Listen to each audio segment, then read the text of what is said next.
My name is Christopher Gore, or Chris, and I'm in the Department of Politics and Public Administration at Toronto Metropolitan University. And been asked to chair this session, which was really interesting for me because it's not something, this topic is not something I would do a lot of work on. But the topic of the session, as you'll see, is digital nomads. And I did watch the film, and I must say it's not certainly an uplifting film, but there's really interesting touches to it. Thinking about some of the themes the past few sessions, particularly about the impact of economic change, labor change. This film focuses more on people who have decided to pick up and move after being displaced and choosing what you could call a more transient lifestyle, but one where they try to embrace the idea of the adventure around the transience, but at the same time needing to find some economic and livelihood to continue on that path. So it's a bit melancholy, but it's quite beautiful. So if you haven't had a chance, maybe not at the end of today, but another time. So we have the theme for the question, for today. As you can see, we're talking about questions about can there be a community of digital nomads? What would a digital nomad look like? And how does it relate to the current nomadlands of those who are actually dispossessed by the forces of globalization? So these are the main themes. We have a paper that will be discussed by Igor Grossman and Anna.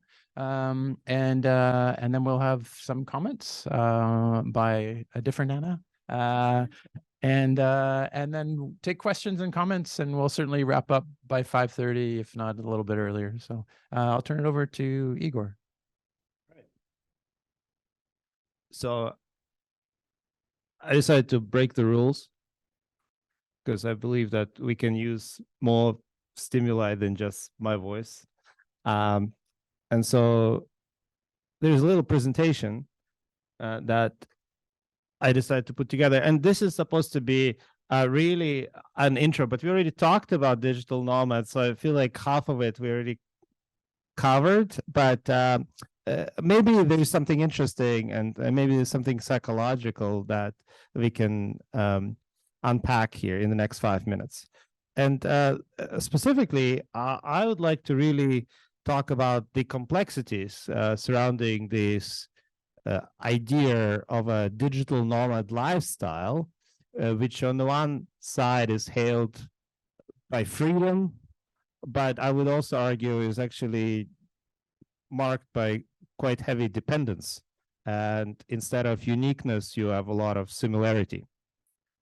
So generally, when we think about digital nomads, who are they? We already had a lot of ideas, but I like definitions, and I like to bring people to the sort of like some common ground, because otherwise we are talking about different things. Like sojourners are not necessarily nomads. It's a little bit different.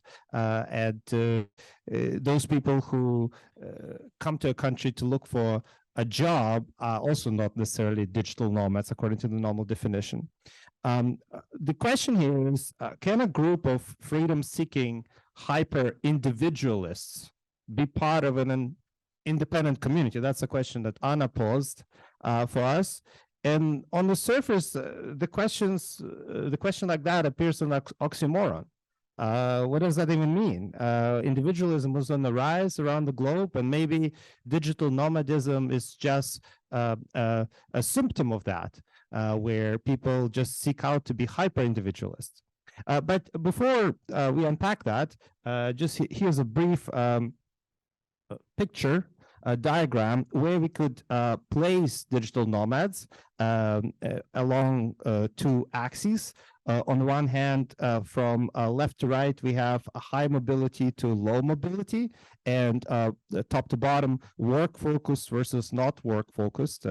And we see some of the common categories. We have non-working expats, people who often, for retirement reasons, decide to move to a different country. We have tourists, we have backpackers, and those are often not working. And some of them are a little bit more than others, so specifically backpackers are more mobile than non-working expats. We also have the classic working expats, and those are the sojourners that Andrew pointed out earlier, who would move because the company sends them, let's say, to Japan for 1 or 2 years. We also have the frequent business travelers polluting our planet and collecting air miles. And we have the occasional business travelers. And so digital nomads are a little bit like the frequent business travelers, but they choose to go based on their personal preferences. They're not sent by a company. And usually they stay a little bit longer in a place. And we heard already about the visa runs, where it's sort of like you come to a place, you stay there for as long as the tourist visa allows you based on your passport, and then you leave and come back with the same or a different passport. Once I had a question on the same name. It's like, yes, I'm not James Bond. Okay, so when we think about digital nomads, there's this picture that is often portrayed, the picture of the freedom, the ultimate freedom, the escape from the limitations of the 9-to-5 job, the grind, the alternative to silent quitting. You have this idea that, you know, just make your home wherever you are and just live your dream. But how true is this portrayal? If we think about the reality, we realize that freedom has its limits. There is a reliance on technology, stable internet, and necessity to be in a specific location that offers those amenities. So this is the Nomad List website. Everybody can check it out if you want. It's a wonderful place where they rank the places for digital nomads based on popularity and various other factors that all nomads sort of fill out. I've been on that website many times myself when trying to figure out where to go on sabbatical next.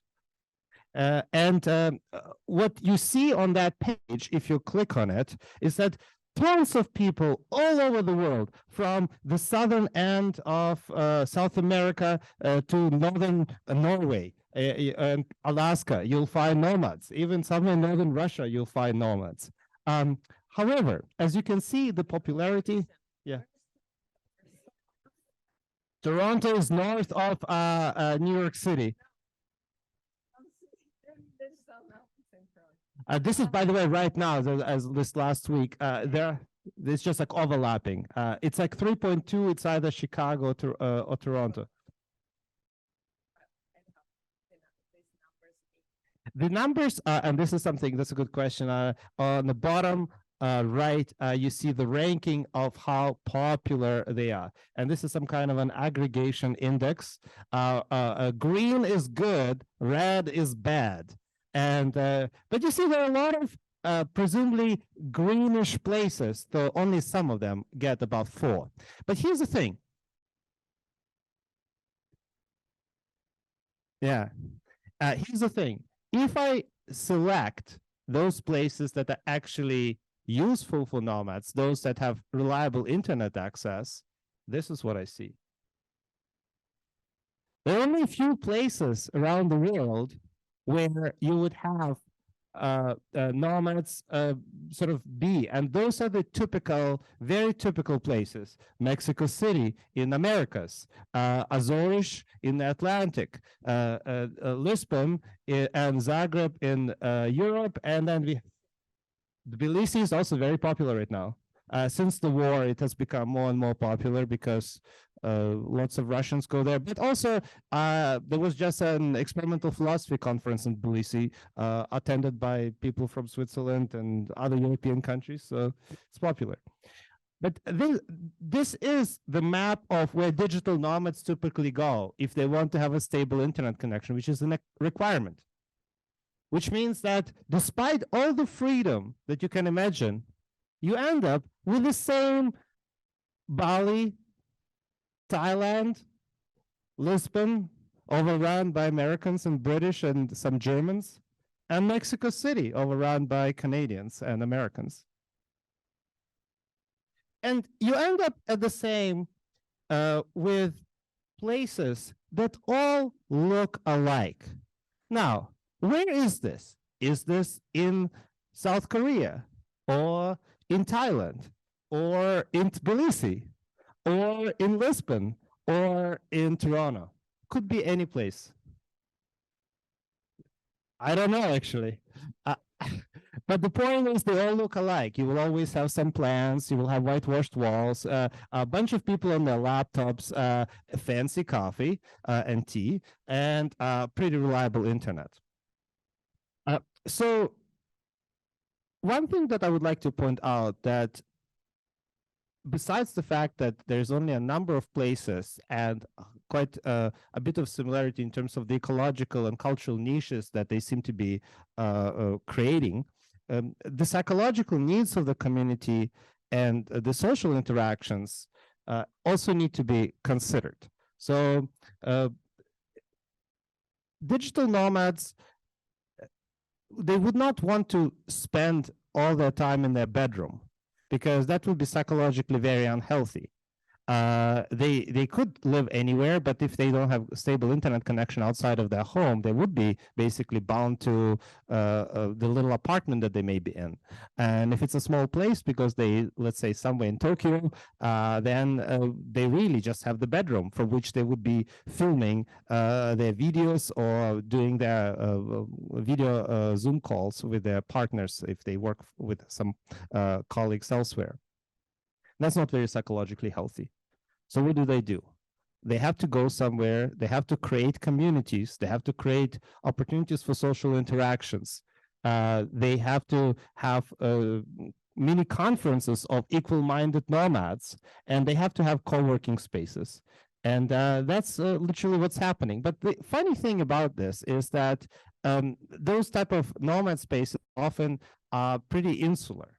The nomads that, for instance, would have such dinners, this would not be a dinner that would also equally invite the locals. First of all, very expensive, and secondly, because they are, well, mostly oriented towards nomads with similar interests. And yet, of course, it creates a sense of dependency. So you need those communities, because otherwise you'll go crazy. So even though you're this fierce, independent person, you end up with a fairly similar, fairly dependent type of environment that you live in. Okay, we already talked about the passports. There's also a sense of privilege that is kind of often unspoken.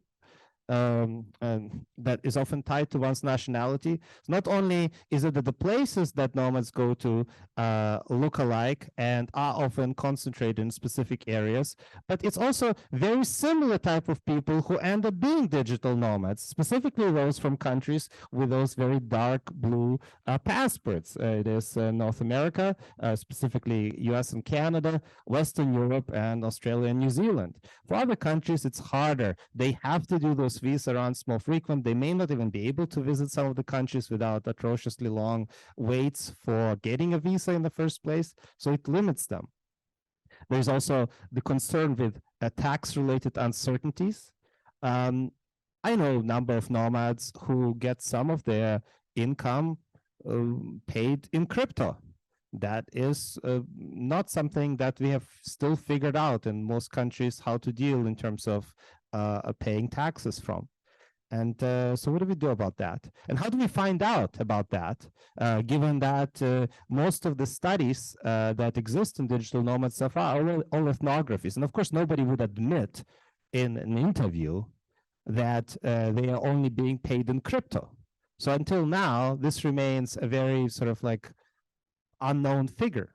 The way to do it, if you were to do it sort of from a proper survey methods perspective, you would not ask people, of course, about them being paid in crypto. That's something that people would not admit to either. Instead of that, what you would do, you would ask them, do you know somebody in your environment that you think may be getting some of their income in crypto?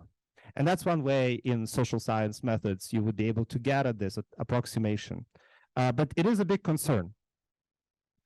So you end up with this ecosystem of dependence where places like Condesa and Roma Norte and Coyoacan to some extent, in Mexico City, totally priced out the locals, where only digital nomads live, and it's a gringo central. There was like even I think a Netflix series about Americans in Mexico City, and it's basically everybody speaks English. You walk into a coffee shop and it looks like it could be anywhere in LA.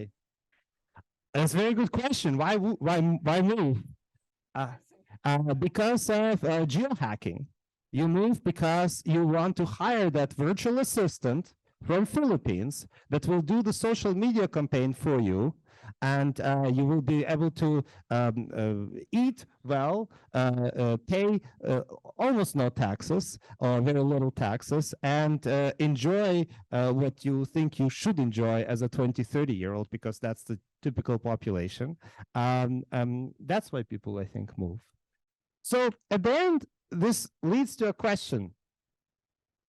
Are digital nomads the bohemian heroes, the counterculture people who oppose the rules of the social contract that Hobbes said we establish among ourselves? Or are they just opportunistic neoliberals who abuse the system, use the resources, use the structures and inequalities that exist in the world to their benefit, making a little bug on the way? And that's maybe the question that we can discuss. Thank you.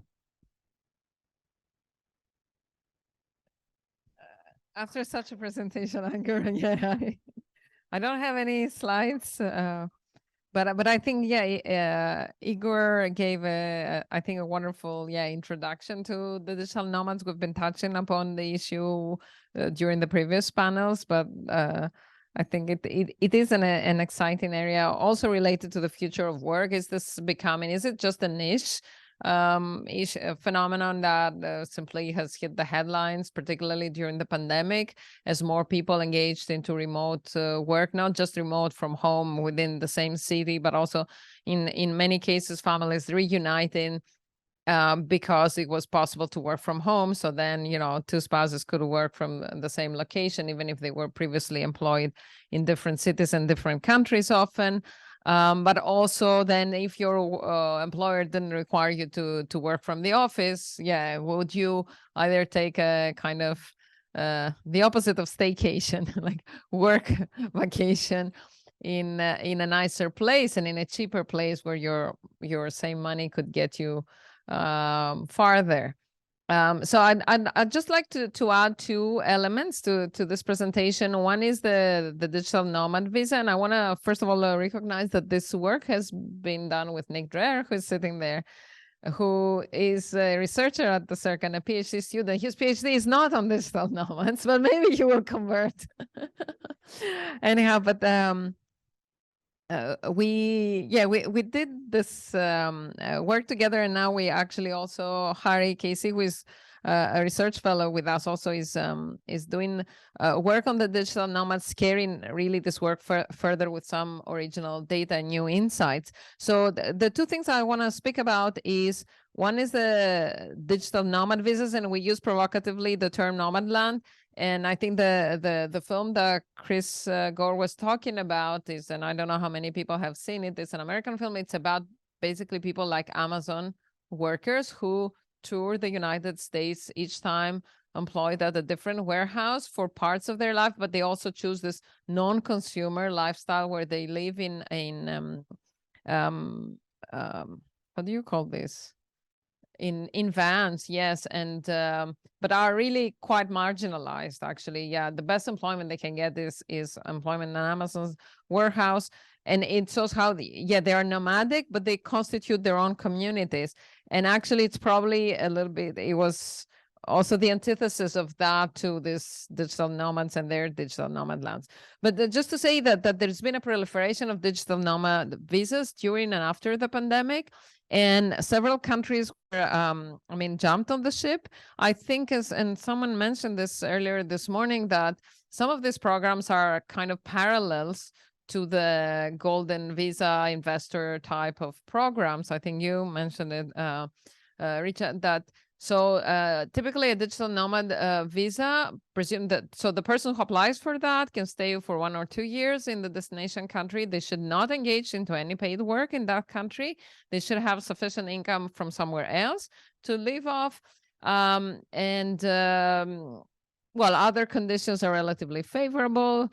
But basically, the idea, I think, behind it is you're getting a relatively high net worth or medium net worth individual that is going to spend money at your location without taking any jobs and without, how can I say, disturbing the welfare system or anything else, because they should have their welfare or health covered somewhere else.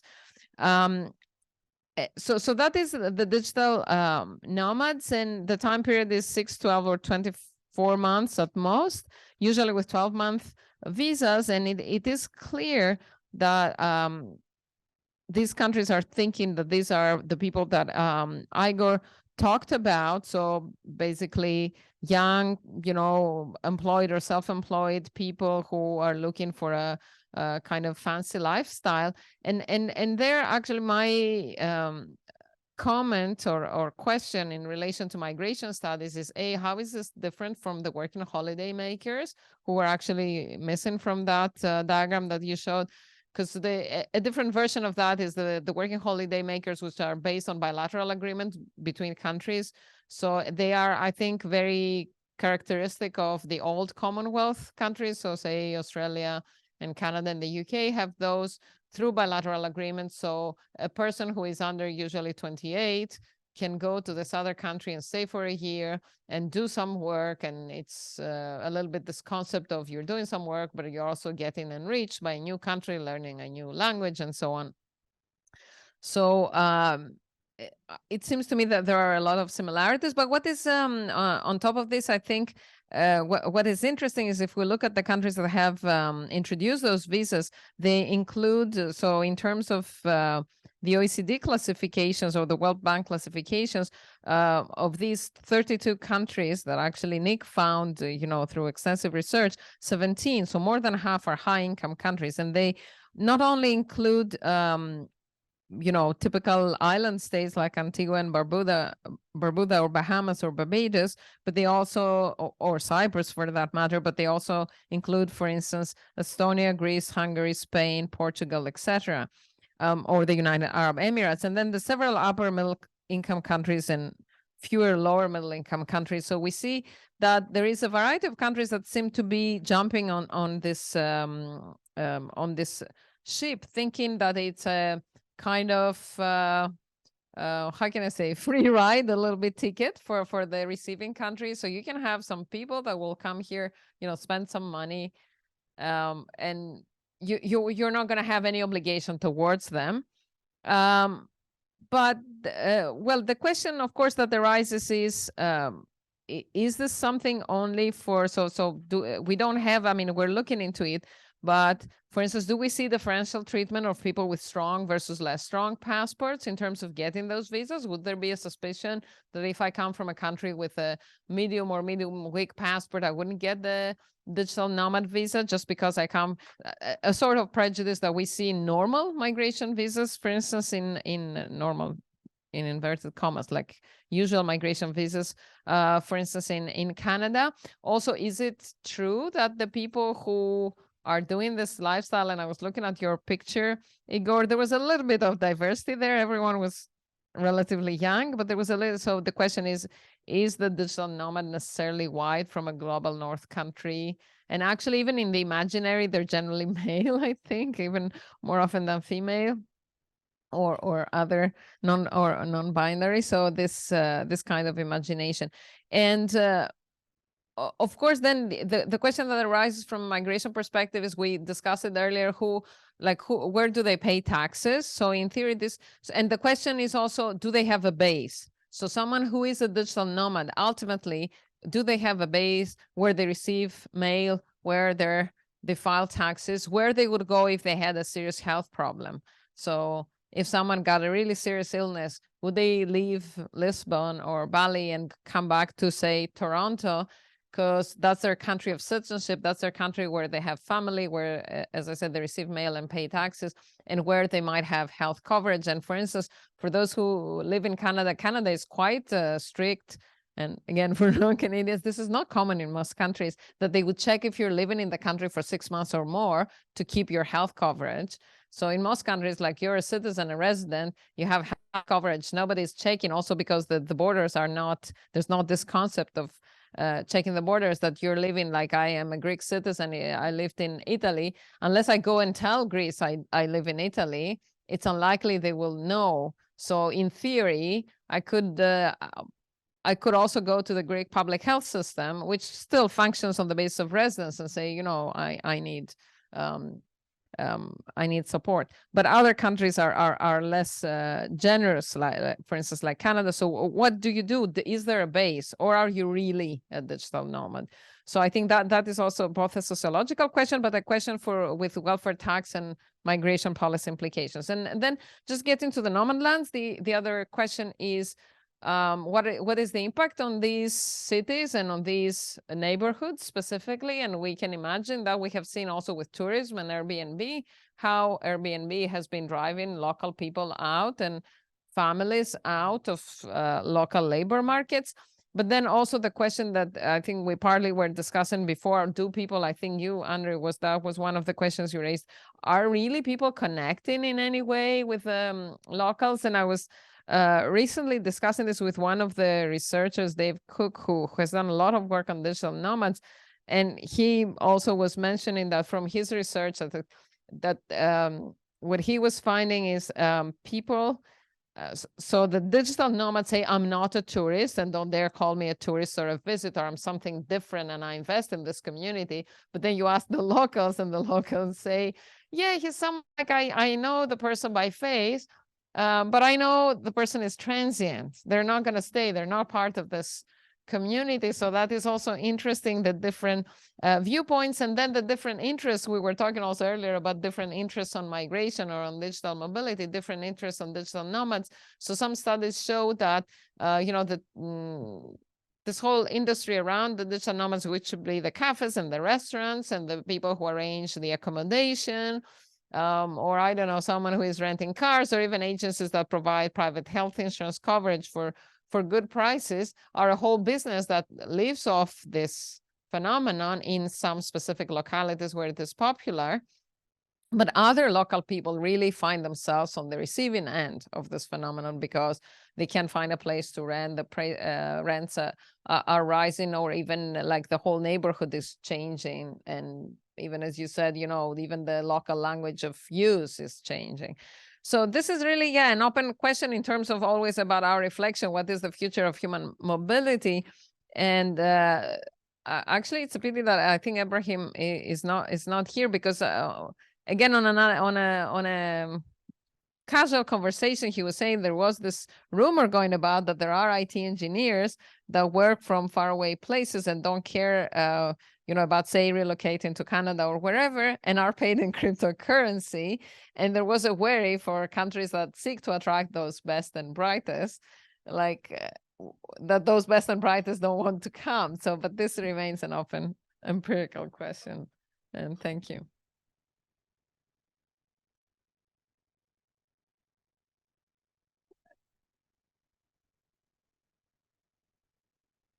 Okay, wow. Difficult task now after both of these presentations. So I found it fascinating as a topic, and it's not something that I've done research on, and I found it super interesting to think about it from the perspective that you both have covered. So I'm not going to go into any details about that you have covered, but I just wanted to add a little bit on the points relating to the impact on the local communities and these local implications of digital nomadism and nomadlands. And I thought about it in terms of looking at the framework of human rights law. So thinking about, in particular, economic, social, and cultural rights, and how that would map into this type of problems. So, for example, in your paper, especially the one that you had, Anna, with Nick, you're talking a lot about gentrification and how local populations are being pushed out of local communities and where they live. And so to me, it poses a question on one of these rights that we all have, that is the right to adequate living standard, or standard of living. So if we are to go into the legal details, it would be Article 11 of the International Covenant on Economic, Social, and Cultural Rights. And so that's a right that includes a right to adequate housing. And so to what extent then this influx of digital nomads could indeed lead to an increased demand for local goods and services that on the one hand could boost the local economy, and you would say, oh, that would be good for the locals, but on the other hand, it could also lead to inflation, making life more difficult for and expensive for the locals, and having an impact on their right to an adequate standard of living. And that could be a very interesting point. Then another point that I thought could be interesting to see is on the right to work, and I have 3 points. So the right to work and right to enjoyment of just and favorable conditions of work, so Articles 6 and 7 of the International Covenant on Economic, Social, and Cultural Rights. So there we could really see how digital nomadism and the policies that are adopted by states and also by local authorities, because it's not just states that are adopting that, I take from your papers, it's also at the local level we're seeing that, so municipalities that are encouraging that, how that again, on the one hand, might lead to the creation of new jobs, and so you would have all this renewal of the local economy, so good opportunities. And but on the other hand, it could have digital nomads that could, if they outstay their visa, or if they do engage in work that is outside of their visa, they could be out-competing the locals for jobs, and that could then have an impact on their locals' rights to work on the positive but also a negative way. And then my third and final point would be on the right to health. And if we again take it from the legal standard, it would be Article 12 of the International Covenant on Economic, Social, and Cultural Rights. And that's a right that encompasses the right to the enjoyment of the highest attainable standard of physical and mental health. And so it relates to what is called these underlying determinants of health, which are, for example, sanitation, clean water, food, nutrition, and a system of welfare. And so again, here we could think about positives, but mainly we could think about negatives. So increased population can put pressure on local infrastructure, and we see that with tourism, as you rightly pointed out. But I was thinking, if we have municipalities, for example, at the local level, that are adopting policies to encourage digital nomadism, are they putting forward the sanitation programs and the healthcare services that would be necessary for the locals as well for the nomads that would be there? And so thinking about it, I thought that this is an area that is quite fascinating, and it interconnects with questions of visa, question of taxes, but also more broadly with questions of, from my perspective, human rights and citizenship regimes that I found quite interesting to look at. Yeah, thank you for bringing that to our attention. Thank you. So thank you very much, Igor, Anna, and Anna, for your comments on the presentations. I wanted to point out that Stein Montero is here with us, who is taking comments and questions from the audience. So thank you, Stein, and I think you'll flag me if. And also a big thanks to Harry for taking notes. I just wanted to also ask you, when you raise a question or comment, if you could introduce yourself again. We may know each other, or some of you may, but the people online may not, so it'd be helpful for that. So I wanted to open up for the audience first, and we can come back to ask the the panel to make some comments. So I see there's 2 microphones there. Can I just grab one?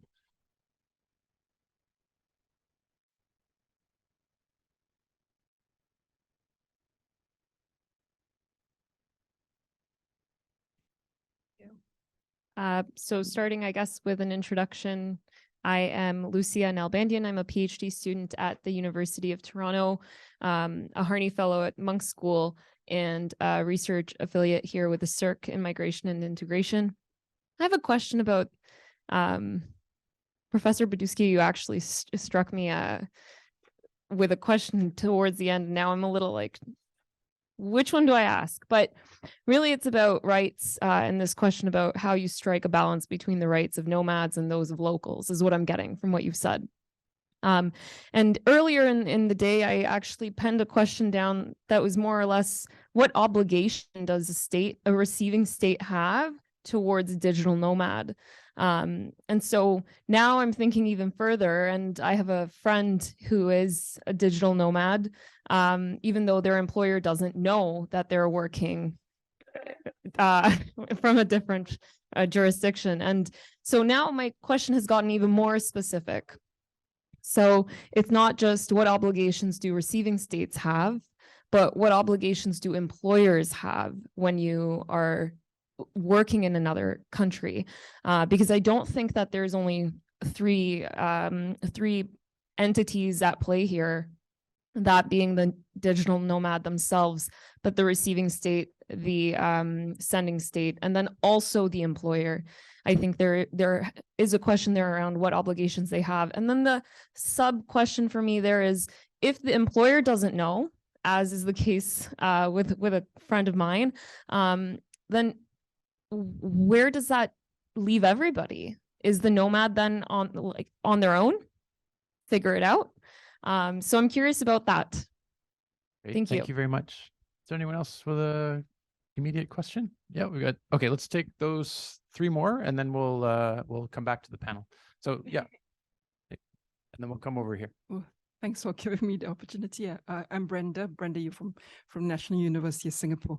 I just have, that was fascinating, and it is on, but okay, I won't introduce myself again because, so the question, is, to what extent is digital nomadism part of the young adult life course, and do they transit out, I guess? So do these 20-year-olds and 30-year-olds transit out of this phase to so-called regular jobs, or either in the places that they encounter, or do they, in a sense, extend this for a long period?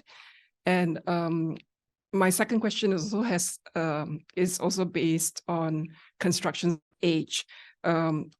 These digital nomad visas, do they have any coincidence at all with another kind of visas for another age profile, which are pensioners on the move, also looking for places with lower cost of living, better weather, and cheaper healthcare, such as we see in Southeast Asia, Japanese and Western pensioners trying to stretch their pensions by going to Malaysia, Thailand, and these places also have special visas for that age profile. So I guess my guess is that these are 2 completely different profiles, but I was wondering about the intersection, both in terms of states offering visas, and what's in their heads when they offer these visas, and whether on the ground, whether these communities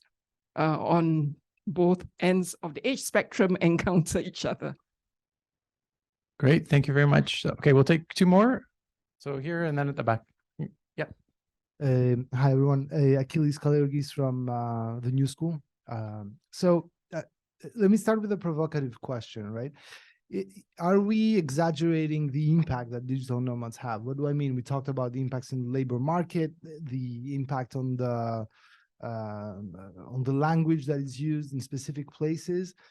Is the number of digital nomads in the different places that we see in the popular ones, right? such that it can have such a disruptive impact in the housing market.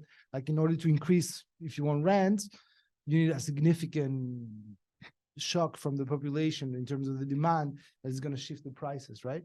So are we in a phase that this is the beginning of this phenomenon, and we're thinking of it as something that is kind of bigger in terms of the effect than what it is? And then I have a question that goes back to Brenda's point, which is about temporality, which is, how long, do we know how long they stay? Is this a year thing where I go to Lisbon, I spend a year, I make some friends, and I go back home and find a job there? Or is it a story of retainment where I go to Lisbon and then I stay in Lisbon, I learn Portuguese, and then I start my, design consultancy business there, right? And the third one, which I find really interesting and related a little bit to the presentation before, if we think of migration, there's always some sort of prospect for future generations, right? The typical narrative is, I moved from a poor country to a country with more opportunity. I worked as an Uber driver, so my kids can go to school, so eventually they can go to college, get a better job, et cetera, right? So there is an element of sacrifice there in migration, right? The idea that I'm going to have a hard time, but my kids are going to have it better, right? In this case, it's much more individualistic, right? It's a much more short term. It's the idea that I can do this. I have greater, purchasing power in Lisbon or in Athens with a Canadian salary, right? And I go there whether the employer knows it or they don't know it, right? So I wanted to bring up these three topics and think about it. So it almost sounds like it's almost like a mix between, it's like, retiring at 20 or at 30 in a sense, right? Okay, Not great. bad. So lots to chew on here. So hopefully the panel is taking notes, and hopefully that if you have comments or questions in response to the questions, and please obviously feel. If I could just, I have a, so. No, I'm going to let you. Sorry. I was just going to ask everyone if you're welcome to respond to the comments on the floor as well. So go ahead. Yeah, so no, actually, so my question also followed up a lot from the two previous questions on temporality. So because the way it is framed here, the digital nomadism is as kind of a new class of people. And based on the question of temporality, I was wondering if it's really a new class of people or if it's a new practice. And it's really a question of temporality, because if it is something that people do on a long term, then that might constitute a new class of people. But if it's a practice that in a way actually a lot of people are doing, actually, like going on holiday and working at the same time and being a digital nomad in a certain way, and so there seems to be a continuum between this practice, which has expanded a lot, and the processes that you're talking about, which is a certain category of people.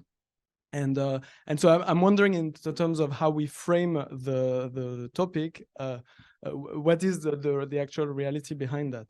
And the second question that I had was about the question of whether family is also an aspect to be taken into account, because the impression that we have in general is that there are single people or individuals, at least.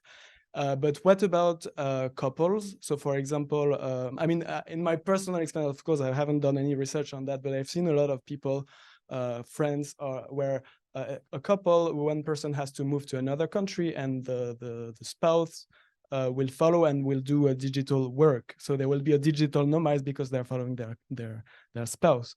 And I don't know to what extent this is a phenomenon that is significant, but that I think it kind of is like, it would change a bit the perspective of the idea of the digital nomad that is kind of challenging, or has a discourse about capitalism and things like this, because it's kind of also based on a motivation that is different also, because it's not like ideological, but it's because of the reality of life and the relationship and things like this.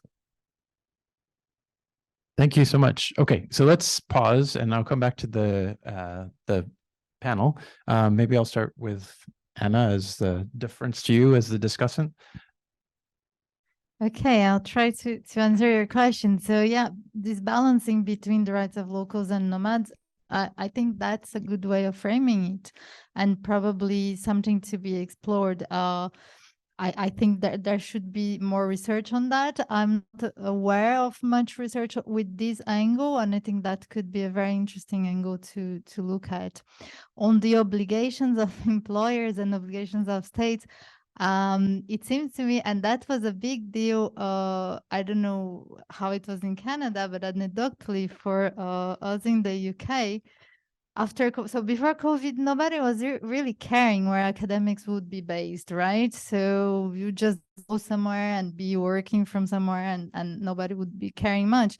But since the pandemic, we started getting emails from HR to ask, so where are you based at the moment? You know, because they just realized that there would be tax implications, so tax liability, not just for you as an individual, but depending on the jurisdiction where you would be, you could have tax liability for the employer that would be created. So the employer would become as if they were based in that country, because you as an employee, you are in that country. So suddenly, I don't know if it was in the UK because of Brexit or whatever, but they started getting very, very nervous about that and tried to control where all the academics that are kind of well known for being away nomadic, exactly, where we all were. And so there are implications in this sense. It much will depend on the jurisdiction, because everything in tax law is very much jurisdiction based. And also questions of employer liability. So yeah, as a very basic legal advice to your friend, yeah, yeah, well, I don't know. It's complicated. Okay, so I'll try to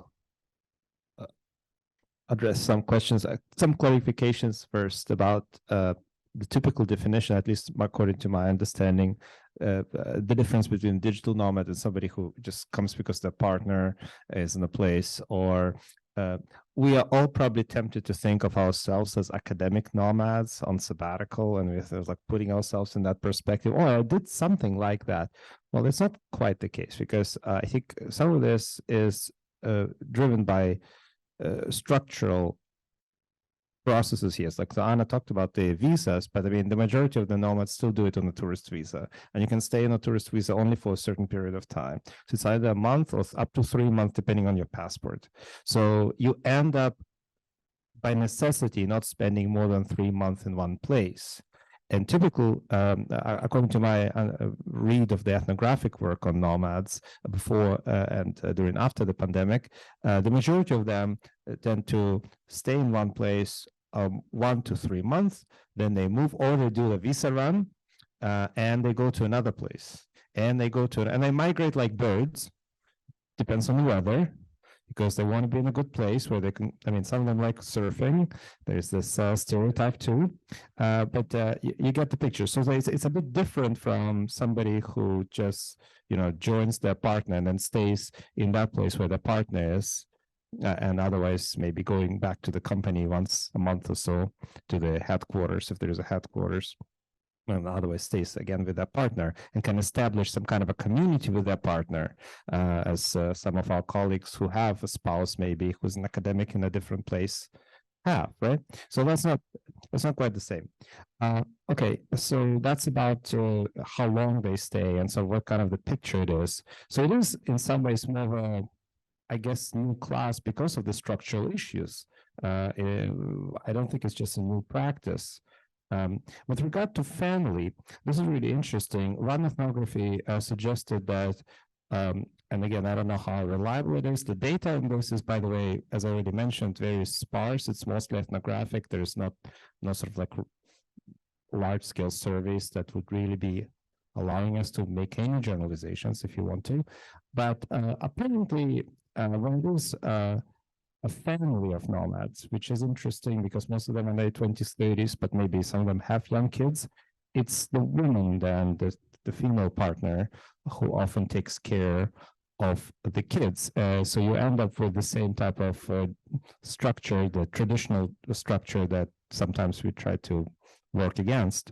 Generally, before the pandemic, there was also this sense that it's a very sort of oriented culture, so very masculine, especially for those nomads who are in their 20s. So the conversations are often sort of like, this is like khaki pants wearing, polo shirt wearing guys who are like talking about the investments somewhere online and their drop shipping service that they established. And they're very different from the hippies that would otherwise be doing the backpacking somewhere in Southeast Asia. In terms of the life transition, that's a very interesting question. I don't know if you have any work on that. That would be a fantastic research project to see if this is sort of like a phase. I mean, it reminds me a little bit of, in Israel after the army or youth often travels for at least a year around the world, and they do this backpacking thing. And it's maybe sort of they became part of a culture. It's a good empirical question whether this is for many people part of the culture now. Okay, so that's what all I have for now, but I'll pass on to Anna for. Oh no, maybe one more little thing about gentrification. There was a question about sort of like what is the actual impact of digital nomads, for instance, on housing market. So I mean, I think like I can speak mostly for Mexico City, which I've seen develop like Roma and Condesa over the course of the last 5-7 years. And I can tell you that, yeah, I mean, nobody who's not a nomad can afford living in Condesa anymore. So there, yes, it has been sort of people local have been priced out. It's a good empirical question about the labor market that I don't know. And I think we need to do some work on that, whether it actually matters and how much it matters. Okay, Anna T. And then there's a burning question from the floor that we'll go to next. And then I'm going to come to Stein, who's got some questions from our online audience. Yeah, I just want to say in terms of research, there's been a lot of discussion who qualifies as a digital nomad. And yeah, the answer, how many times do you have to travel in a year? How long can you stay to be a digital nomad and not someone else? And yeah, the answer, and it's a good question because the ethnographic work doesn't mention the visa problems so much, but it is, you would usually stay 3 months and you would move at least twice in a year. But then I think there's no good answer. So like, is there a base? So would I be spending 3 months in, I don't know, Lisbon, 3 months in Thailand and 3 months in Mexico City and then come back to Toronto? Or would I just keep roaming? So that is, I think, a question. I've seen some work that says that families do it and people would do homeschooling. But yeah, I think probably that's very niche of niche. It's and and it is an empirical question. Certainly, I think it's a phase. I was telling Chris over the coffee break that the literature, what we found, and Nick, I mean, feel free to complement what I'm saying. What we found is that the literature is not in migration studies, it's in tourism management and similar. So they don't care about these issues that we're asking. They're looking into the ethnography or this tourist management aspects. And I think what I'm hearing, I haven't been to Mexico City in general or in particular to Roma and Condesa, but I think, what you seem to be saying is that it's very neighborhood focused. And, but I want also to add an element about, for instance, Lisbon. So Portugal has been one of the first European countries to introduce a kind of, who was saying this, a sunset visa. And that's what is called sunset migration. Sunset migration and sunset visa. So, which is aimed to attract both retired, but also very early retired people or relatively high income people, which says whatever your income is from outside Portugal, you would be taxed at 10%. And then I'm not sure if with that visa, you can also work in Portugal. But like if you would work, that would start from zero again. So it wouldn't add up to your abroad income. So obviously it is also a form of geo-arbitrage for pensioners of different types. And people tell me that there is a big impact of combined impact of those aspects on Lisbon, but I haven't seen any real study on that. So there was this, how can I say, influx of these retirees, and now there's an influx of younger people. And I think this is combined, and that, however, says something about technology that, again, particularly, at least as far as I know, within the EU, there was some kind of reshoring and offshoring.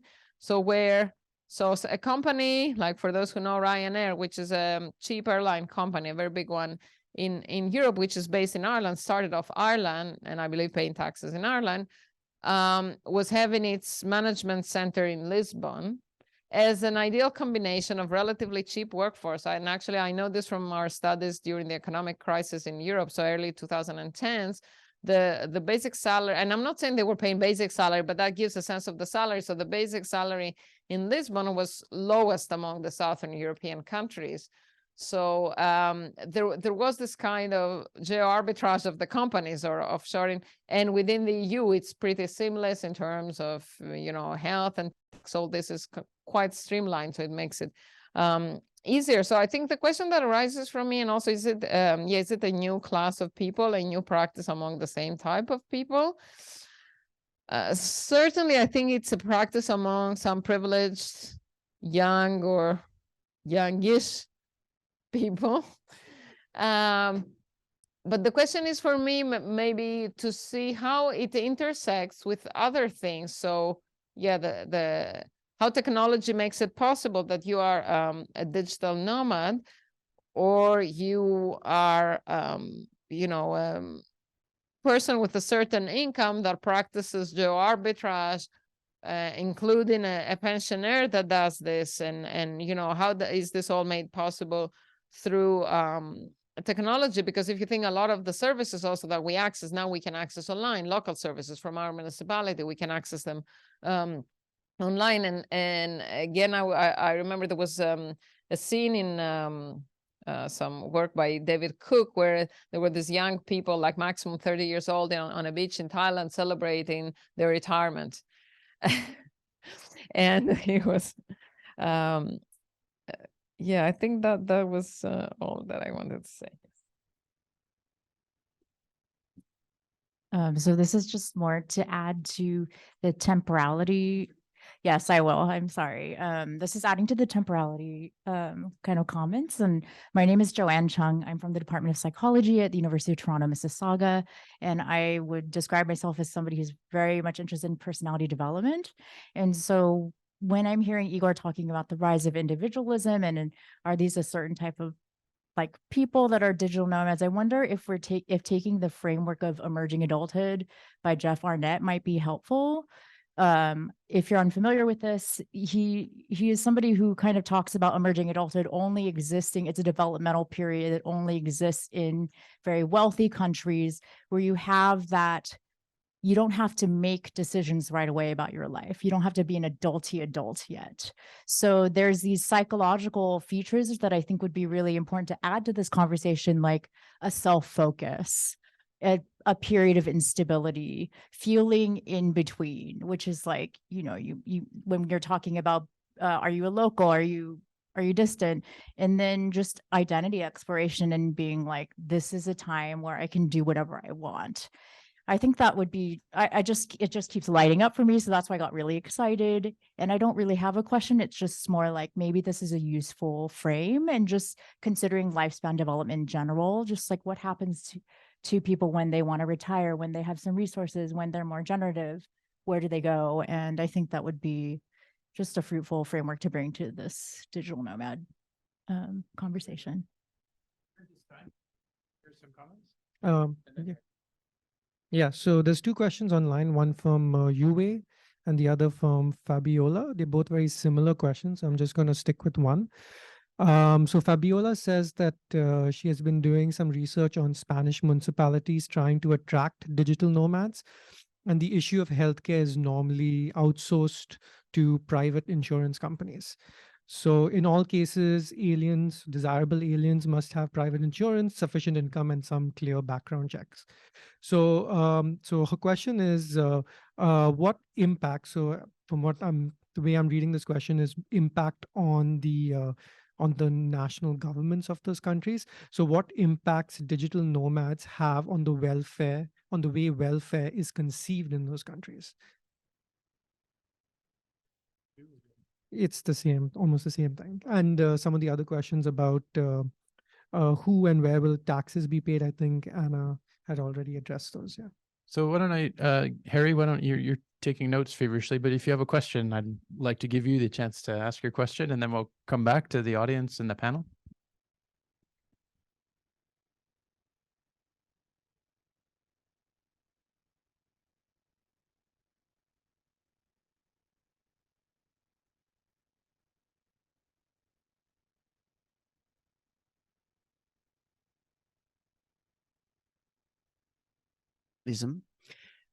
So based on my reading of some literature, ethnography literature again, so these people who go to cheaper places in the global north countries, I mean global south countries, I mean the idea of geo arbitrage. So these people are really a new class of precariat in the global, in their own communities, in their own home communities, under neoliberal capitalism. So therefore, in order to adjust, acclimatize their conditions, they are forced to move to those places. So therefore, it is possible because they are citizens mostly of the countries, rich countries with powerful passports. So there is this possibility of some sort of displacement of precarity for them. They can address their precarity because of the powerful passport. So I wonder if you would have any comment on this.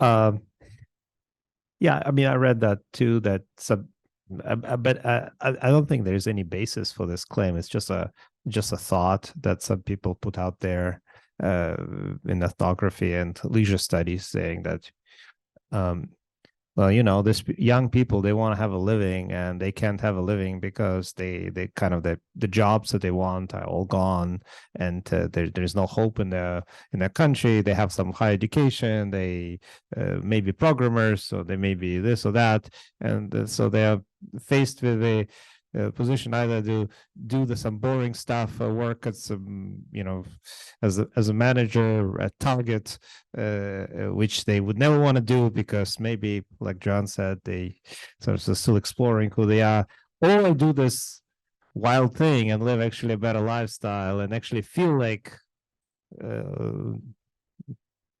they can have a life in the first place. Whether there's actually data to that, I don't think so. I think this is speculative. It's a good question to test. It makes for a more compassionate story about the nomads that I created. And probably there is some truth to that, but to my knowledge, I haven't seen anything empirical on that. I mean, and if I ask the question in an interview, I could ask the question, I will always get this answer. So, were you suffering in the US? Or were you suffering in Toronto? You couldn't get a job, right? And so then, of course, you'll get. So I mean, I think I want to be careful about generalizing, but I think you're right that this is really an important question to explore. What is the percentage of people who are in the situation where they felt like they couldn't stay? And that leads, there's a deeply psychological question about the motivations to pursue digital nomadism, which to my knowledge has not been explored at all in any of the literature that we have seen. There's maybe one or two studies that even attempt to ask anything in sort of format, but most of them are coming from sort of like more leisure perspective. Yeah. Great. Thank you. Yes, over here. And is anyone, you've got a question? Okay, so we've got here, and then we'll go to these two over here. And also, Nick, I wanted to invite you to share any comments, given that you I think, wrote and did the research for some of this background. So if you would like to provide some feedback, that'd be great. Okay, go ahead. Hi, my name's Joanna Redden, Western University, and this conversation is connecting with me in relation to research that I'm doing on automation of the welfare state. And so I've been thinking a lot about who wins and who loses as a result of automation. And what's coming out of this conversation, how little we know about the digital nomad. To me, like their ability to escape surveillance is really triggering things for me. And it's making me think about, from an intersectional perspective, like the differential impact of digitization. Like this case, or this group is really making clear how much oppression, I mean, this is an obvious point, I guess, but it's important, I think comparatively, other groups are affected. So I'm just thinking about the digital stack, and the emerging digital stack of our emerging digital world or datafied worlds. And I'm thinking the digital nomad escapes surveillance, or is not subject to the kinds of surveillance like others are. For example, asylum seekers, people trying to pass through borders and things. I'm thinking about social media surveillance. They're also not subject to the kind of profiling and targeting that asylum seekers and others, people who are poor are. They have passport privileges. They're not subject then to the kinds of harms that might occur as a result of problematic facial recognition technologies at borders. Once they get to this other place, they're not subject to these very invasive and predatory platforms, right? Where we're hearing about people that they're subject to in terms of working, and on it goes. So I just wanted to throw that out there because I think, this discussion has been really helpful for me in thinking about that kind of differential impact very specifically and concretely. Great. Thank you very much. So we'll go to the back and then to Hi. Rob. Rika Castañeda, TMU. And I worked here at CERC, and we're working on a project on familial decision-making of migrants. So my question is, Igor, so can you tell us more about the type of jobs? When you say, digital nomads, these are not just computer programmers. There's this whole range of types of, jobs and probably the industries that they're in. I'm assuming that probably they're working in a digital, it's very much a digital job, but also because, we don't only see them in the coffee shops in these, nice places, but also we see them online. So my question is, do they drive migration? A while ago, I think Brenda asked something about like influencers. I know they're not. I mean, but then again, tell us, are influencers also part of that digital nomadic lifestyle? Do they drive migration? And if that's the case, then we also have other people who are influencers, creating this mediated space, inviting people to do the same thing. Great. Thank you. Robert? I don't know if I have a better question than that, but since I've got the microphone on. Robert McClellan, Wilfrid Laurier University. I enjoyed your graph, your chart there, Igor, because back in the early 90s, I actually appeared on two corners of I was a backpacker for a while, and then I worked and lived in Hong Kong with a job and so on, and would occasionally just save up my holidays and drop off the map for a few weeks. But back then it was easy. There was no internet, right? So two thoughts. One is, there was this yellow-spined book called Southeast Asia on a Shoestring, published by Lonely Planet. And it was just called The Backpacker's Bible to Southeast Asia. And so if you traveled along it, as I did through parts of it, you would see all these people that we've been talking about in their various iterations, the sort of the wealthy, 20-something who can live anywhere and is deciding to sort of, go bohemian for a few months, to in Hong Kong, we had an acronym for them. You can spell it out and see what the word is. But in the early 90s, the UK economy was not doing well. And so a lot of young British people would travel to Hong Kong to get work because, of course, they could at the time. And we called them failures in London trying Hong Kong. So you can figure out what the acronym says in English. But the point being is that I'm just wondering whether, for throwing it back at the panel, what is it you want to know in terms of the future of migration with respect to this question? That there's going to be more supply of these folks, that there's going to be more demand for these folks based on these visa examples you mentioned? What is it we want to know about them other than a descriptive exercise? What do we want to know for the future of migration? Okay, there's an answer on the floor, and then we'll go to Nick after that. No, I was, oh, two, okay. I was joking. It looked like you had an answer, so. But go. I didn't have an answer. Okay, My go name ahead. is Snežana Boškić, and I work with the Serbian senior immigrants. So my comment first, I would like to congratulate on the presentation. It's refreshing. It was fantastic. And I loved it really. I just want to maybe compare and ask actually, because I don't know, how would you compare that kind of digital nomads to the past? I think in the past, maybe some able-bodied male usually find jobs like that, like in medieval time, soldiers. Descartes would be one. And then maybe sailors. That also has connection with the mobility. But sailors between, I think the war in 1812 between Canada and United States started because United States started taking sailors from Canadian ships. And that was why they start like quarreling, so to speak. But sailors at beginning of 19th century and medieval time soldiers were mobile, were young, and they just moved and earned money. So that was one of the comments about the possibility to compare with something that happened in the past that's similar. One more question, and then I'll go to Nick. You had a question, I think, and then Nick, and then we'll come back to the panel for any thoughts. Okay, so it's more like comment than questions, and it is related to what Rika said about the influencers, okay? So I do consume YouTube a lot, especially food blogging. So what I'm observing on the YouTube platform in terms of, and it's a huge platform for the food bloggers. They basically go to different parts of the world, different cities. Today they're in India, tomorrow they're in Lisbon, Portugal, and then in some countries in Latin America and so on. So not only they just go there and taste food and say, oh, it's yummy or spicy, whatever, they actually often represent the culture. They actually represent the tradition, the culture, and the people, and so on. And from the anthropological point of view or ethnographic point of view, I just wonder often that whether they have that,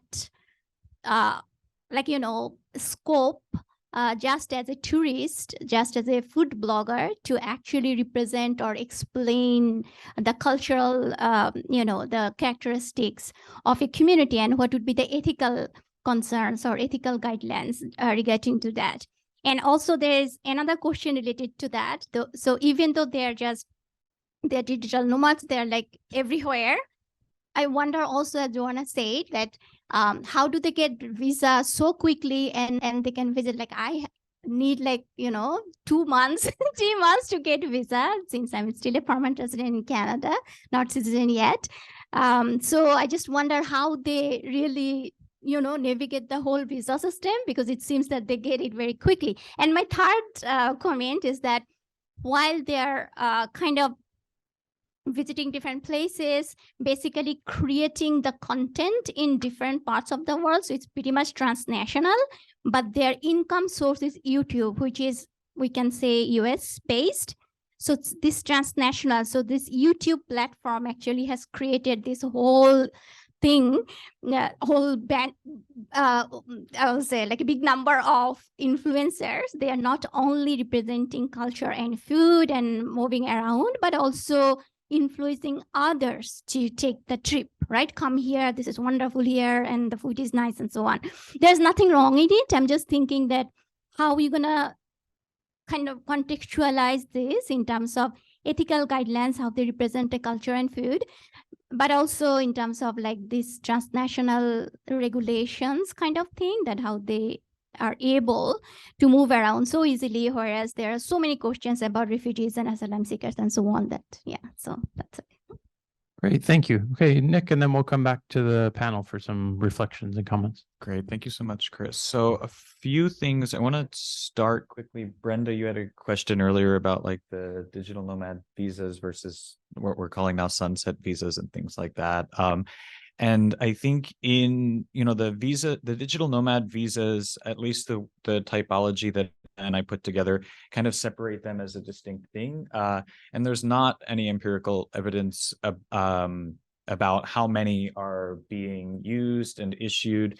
I think the way that they're set up, it is unclear if like other kinds of migrants, including retirees, could be using those visas. I know Hari is trying to do some research in this area, but also the other. No, they have no age. Yeah.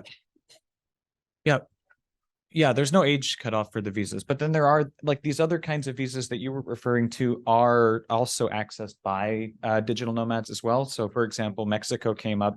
Mexico has a long-term residence visa that has traditionally been a visa that a lot of people from the United States and Canada have used in retirement to go spend longer periods of time in Mexico. But now that's something that digital nomads are going after. And I don't know if Mexico has so much of a desire to create its own digital nomad visa because that box is kind of already checked. But the other comment that I wanted to make is more kind of building off of what Robert was saying, and it's thinking about talking about digital nomads within the context of migration studies and what is the migration studies perspective. And it goes back to this question is like, is this topic worthwhile? And that's something a couple people have brought up. We don't know empirically how many people are digital nomads. We don't know if this is a growing phenomenon or not. And today we've dedicated like a panel and a half to it when we could be talking about other kinds of migrants, including migrants with various kinds of precarity, refugees, and things like that. So I think in trying to think about how digital nomads fit into migration studies, the last panel I think did a good job of it is, thinking of digital nomads as a category or a group that allow us to re-examine other categories and policies that we have around other types of migrants and the kind of mobility or immobility that they have. Going back to the first panel of the day, when we talked about, whether mobility is an inequality or mobility is a kind of capital, these digital nomads, are suggesting that it is a capital, but how does that help us think about other categories of migrants and policies that connect to them? And it also ties to Joanne, is that some of the comments that you were making as well.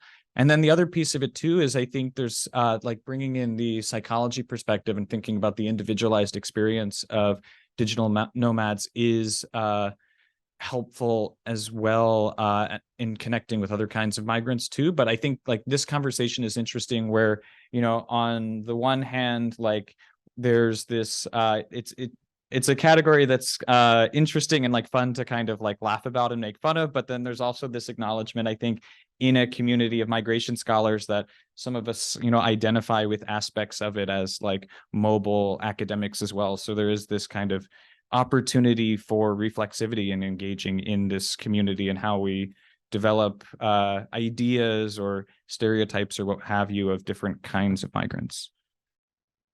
And then the last thing is just quickly, the concept of multi-level governance, I think, fits in here as well. When we talk about the digital nomad visas and how they are, for the most part, issued at the state level, although there's one or two cases, like if any of you wanted to move to Svalbard in Norway, you can get a lifetime visa there as a digital nomad. Yeah. So there's downside. Yeah. Only go when there's sun maybe, but I think some of the impacts that are felt are, and the prices, some of the impacts that are felt are felt at the local level as well. So we have these kind of relationship between the city or the local level and the folks that are actually issuing the visas. Thanks. Thank you, Nick. That's really helpful. I would just add, earlier we talked about, questions of place, for example, like, yes, there's a social or an economic class difference between what we're describing or we assume in the digital nomads, but the reality is that on a psychological level, or is this also a reflection of broader global political economic change that they're unhappy, they have no connection to place. Is that something that we celebrate, or is that something like having multiple locations to place is something to celebrate, or a reflection of a very problematic sort of transient labor population, or labor pool, labor market? So Anna, do you have anything to offer here first? You don't have to say yes, but you can pass it down if you.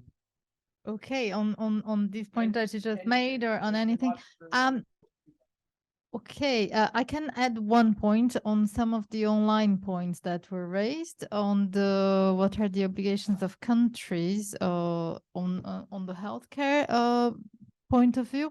And if I understood correctly, the question was, the digital nomads will come with private insurance. So what would be the impact? Again, I think that's quite an interesting. I don't know if there is data on that yet, so it might be a very interesting project to have. I can tell you from my perspective what would be the impact on the country. So this is a social right. So if we just take it from the angle of the legal perspective, states would have an obligation to have a progressive realization of that right. So because it entails having infrastructure in place and entails investment in that infrastructure, you can't just knock on the door and say like of the state and say like, I want my right to that.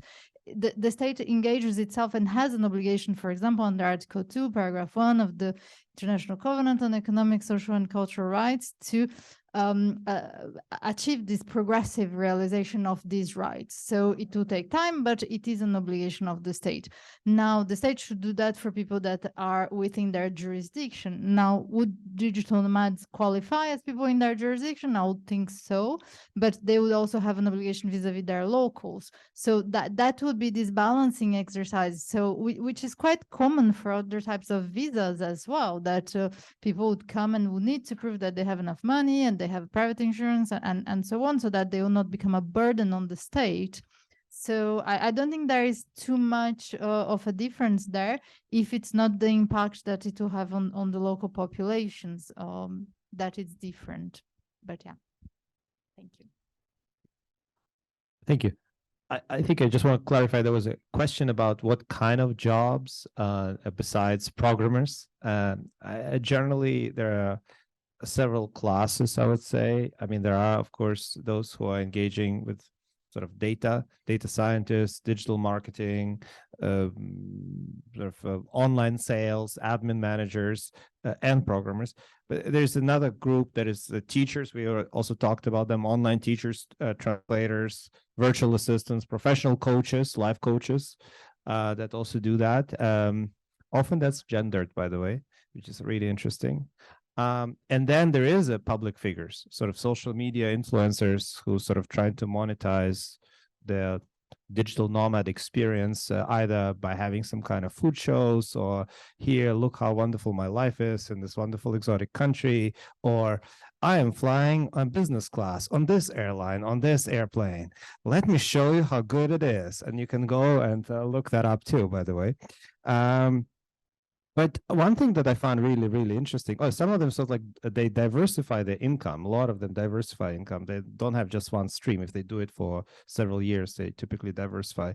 And they do this kind of self-publishing or e-commerce. And one thing that was almost like a snake oil in the digital nomad community is this drop shipping thing. How many of you know what a drop shipping is? So drop shipping, essentially, you're not the seller. The seller is somewhere, the manufacturer, the seller is often Amazon.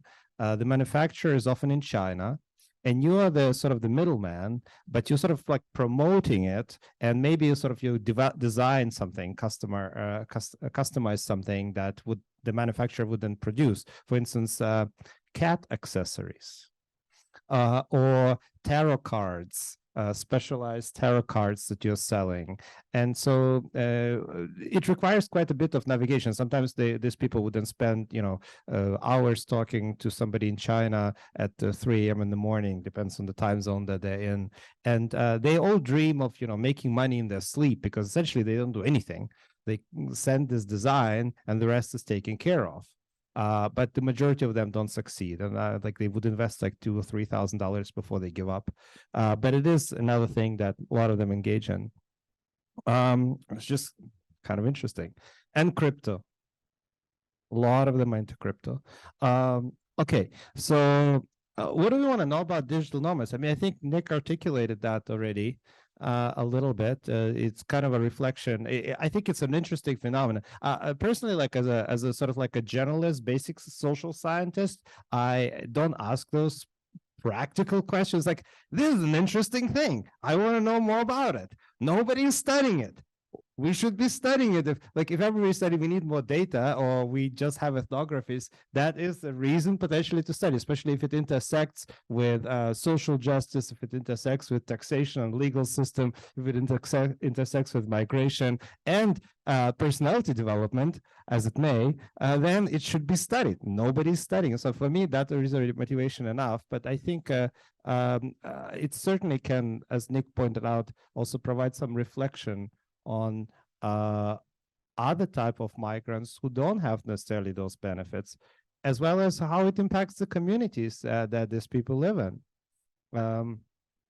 I think it can also like be useful to look at different historical periods. I think it's different from sailors and traveling academics in the Middle Ages who would be then spending, Leonardo da Vinci was also one of those. Do you think about it? He was like maybe a proto-digital nomad, not digital, unless he invented a computer and we just don't know about it. Yeah, so that's my point. Yeah, I want to give some background so actually Igor and I and Rick and a couple more colleagues are involved in a project that is now in its third year about the decision making of highly skilled people, and the thinking started during the pandemic, and the idea was the pandemic was a crisis that was creating vulnerability also for these affluent, like highly skilled people, the migrants that have it easier than other migrants, and how does at least my question was, so now that we discovered that we're all vulnerable, not just asylum seekers are vulnerable, does this impact our decision making? And, in the back and forth when you write the project, and so at some point, Igor says, I would like to, I've seen that, we've all been kind of nomadic as academics, but I think it's getting to a new level. I would like to study the digital nomads. And I'm like, Igor, it doesn't fit. Yeah. Let's do the project we need, and then we talk about it.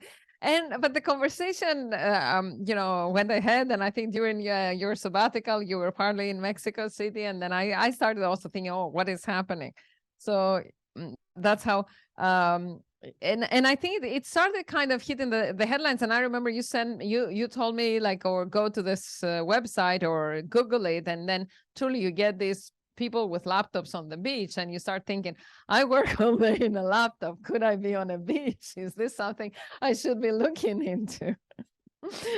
Just leave the children sorted out for themselves. But I would like to go back to, I think, the comment that Harry made before, because truly and also that relates to what you said, John, yes, about this individualistic lifestyle is more visible in, high income capitalist countries, but it's also in neoliberal countries. So I think it is my general observation, not as I don't study work and welfare specifically unless it relates to migration, but there is a way in which our work and the workplace and the welfare is changing. And actually, one big problem, I think, in the last 20 years that hasn't been solved yet is how the welfare state has to accompany a life and how can I say, working life that has changed and is no longer study, work, pension, and it is study, maybe, no, I don't know, backpacking, work, breakdown, like family, divide and being recomposed with different needs. So many life stages, and I'm not reinventing anything here. I think welfare analysts have talked about it for at least 15 years, saying, we need a welfare that is no longer based on you go out of school, work for 35 years, then go to pension, both because we live too long. So, but also because you need a welfare system to pick you up, to save you, the net, in different moments in your life, not when you turn 65 or 70. And I don't think we have found the solution to that. So then the question is, I think young people do not aspire anymore to the stable whatever good job that we were talking also before, the quality job. So I think that's where Harry's criticism comes. So within this context, you think, what the heck, instead of staying in Toronto or wherever and not finding this good job with benefits or that has a good life-work balance, what if I try to make my situation better? But then does this, is it this just about emerging adulthood as an option that is given to you, or is it also driven by the realization that I think is something else that we've been talking about? I'm not going to live as my parents. I'm going to live worse. So how about I try to make it better through geo-arbitrage? But then it occurs to me that this is also neocolonialism, because really it's just the same pattern. You're going to those places that, because of the global inequality, are more affordable. And you probably, even without intending to do it, you create further inequality for at least for those places where people concentrate. So this is, I think, one reflection that we need to make, but it's also part of the empirical research that we try to do. And with Harry, we were thinking, and I don't know if you have any more insights already. So it's like, how can we recruit those people in different places and try to also see their pathways? And what we were saying, is it like you do it for 2-3 years and then come back to real adult life? You're no longer an emerging adult. And the other thing I want to say about food bloggers, and I remember Marcia actually in a workshop, and it's very hard to find digital nomad papers in the migration studies. And there was this colleague from the UK, and she was studying food bloggers. And I was thinking, does this qualify for me as digital nomadism? And I thought, okay, in the absence of other papers, yes, it does. But it was interesting. And the question is it then that some jobs as influencers, so influencers is a whole new job category, but some jobs of being an influencer, whether it is the new version of Lonely Planet, so my Lonely Planet on YouTube, so I'm telling you how I solved those issues and found cheap and nice places, or I use food blogging or other such type of blogging that requires me moving. I don't know, I follow a pop star, I follow some fashion, or I'm a yoga fanatic and I follow different schools in different places. So then I make a living for myself as a digital nomad. And is this so then the general transformation of work and technology that creates the possibility? Can I make a comment? Thank you. So I think, I mean, if we look at the pandemic is a game changer, I think. Because, you know, people used to travel across the border to work as a, you know, homogeneous category of workers, or as visitors for leisure, for entertainment, for pleasure. But what we learned from the pandemic, the world learned from the pandemic, is that rather than doing these two things, two activities, is opposites. It is possible to bring these two together, and that we could see and we could experience during the pandemic and after the pandemic. So therefore, sometimes when I reflect on the emergence of digital nomads, it is not only the youngsters, but according to a report published by MBO report, even adults, even 40s and 50s, especially in the States, there are also digital nomads in that its category. So in social sciences, and especially in migration studies, we tend to look at social, economic, political phenomena from within the conceptual frameworks and categories that are already established. So therefore, do we not need a different policy category? Do we not need a different conceptual theoretical category that really can explain this phenomenon that involves the combination or integration of work and a pleasure? So I don't know. This is a political question. This is a policy question. And this is broadly a disciplinary question. Just a comment. Thank you very much. I see we're at 5:13. I'm sure it's getting towards the end of the day. I know you had your hand up before. I don't know if you had a comment. Is there any burning last comments or questions people want to add? Okay, maybe we can pass that down, and then we'll close off. Yeah, maybe just a comment on this whole conversation. I was, as Brenda, I make this relationship between digital nomads and what in Latin America we call resident migrants, which are retirees coming to Costa Rica, Mexico, Ecuador. There is this whole attraction from local cities and local communities to retirees. And there, the issue is both the problems, the advantages and the problems in local communities in terms of rent, land, and so on. And at the same time, the global issue of, coming to a country where everything is cheap, with your pension is enough to have really a good life, and as compared to what you get in Canada or in the US. So it's clear to me the global and the local tensions, issues, and connections.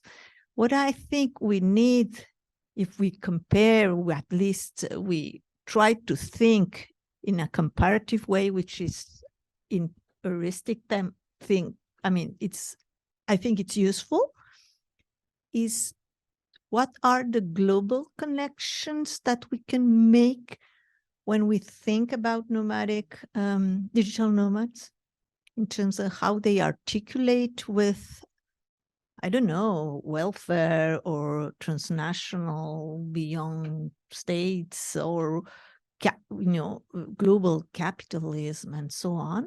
Not only as an individual lifestyle. And the other is what is really the impact on local communities. So maybe these are two ways of trying to connect this kind of mobility with migration studies or something like that. Because yes, I immediately thought about these retirees in small places in Ecuador, for example, and how they are changing the dynamics of local communities, but at the same time, municipalities are trying to attract them because it's for the local economy. So you have these tensions, no? It's very similar to what's going on, but now in other neighborhoods like La Condesa in Mexico, which is very well known now. And when I saw in your map that you have the Galapagos as one place, I was like struck and a bit scared. If we have all these young people coming to there, and I know it's a place now for nomadic. So yes, you have very important local impacts that I think we need more research on that. But also this global articulation, it's still not clear to me. I don't know how to begin with, but I think it's important to look at. And of course, this brings the issue of states and national about scale, but I think this emerged in our conversation, whereas the other one still not. Well, thank you. That was a lovely, sort of thoughtful way to reflect back on what the panel was about. And I think it's nice because it was, what on surface could have been read as, oh, that's kind of cute and an interesting way to wrap up the day. But of course, it provoked some really interesting, and I think also introspective reflections. I mean, I know Joanne's comment about adulting. I recall standing at a 19-year-old saying, who's an adult here? And you're looking at each other going, are you an adult? Am I an adult? But it's a bit more obviously reflective of the fact that these are psychological and cultural and community matters. So I want a big thanks to everyone for staying for the rest of the day. Thank you to the panel for some really thoughtful reflections, and certainly for all the commentary this afternoon.